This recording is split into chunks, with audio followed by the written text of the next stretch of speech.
a tua vida, mas a nossa luta, ela é acirrada.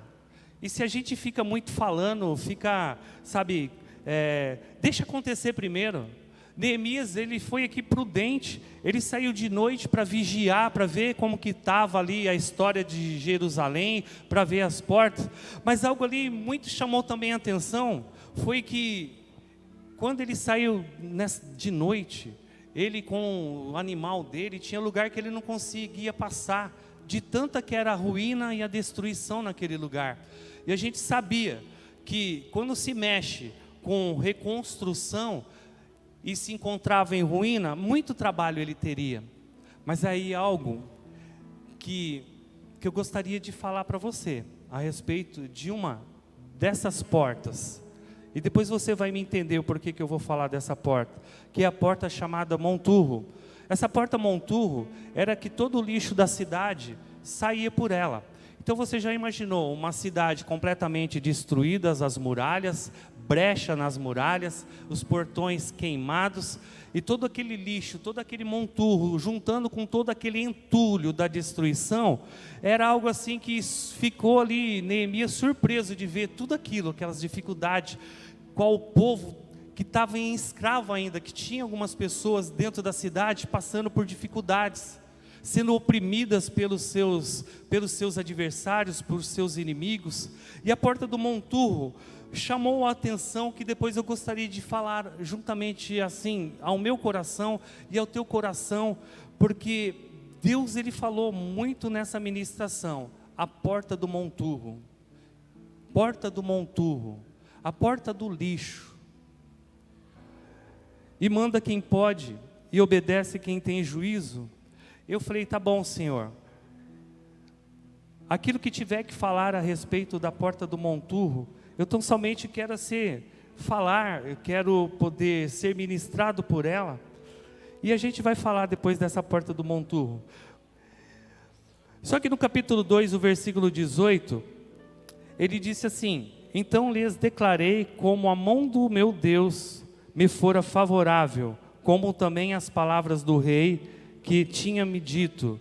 Então disseram: levantaremos e nos edificaremos, e esforçaram as suas mãos para o bem.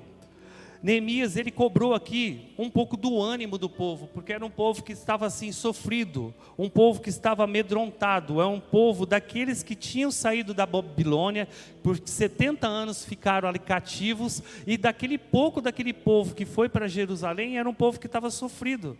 Então o Neemias, de ver aquela desolação toda na cidade, a cidade completamente destruída, os muros abaixo, ruínas, lixo, ele precisava cobrar o ânimo das pessoas.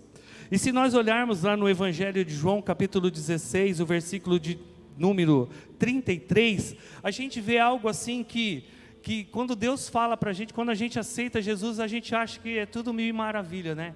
Que a gente não vai ter mais problema, que a gente não vai passar mais por dificuldade. Aí Jesus Cristo fala assim, então no Evangelho 16, 33, no mundo tereis aflição, mas tende bom ânimo, eu venci o mundo. E uma outra palavra de ânimo, quando Deus falou ao meu coração de ânimo, foi lá no livro de Josué, capítulo 1, versículo 9.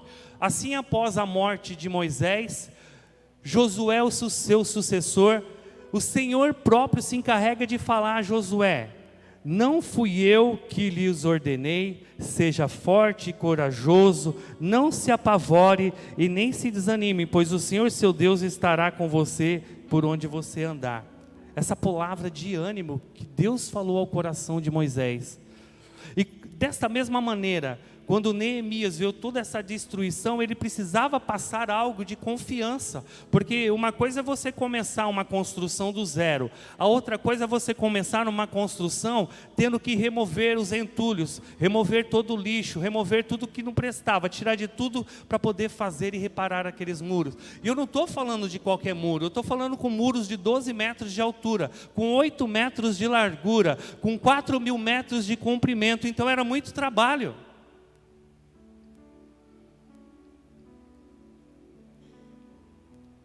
Shaddai.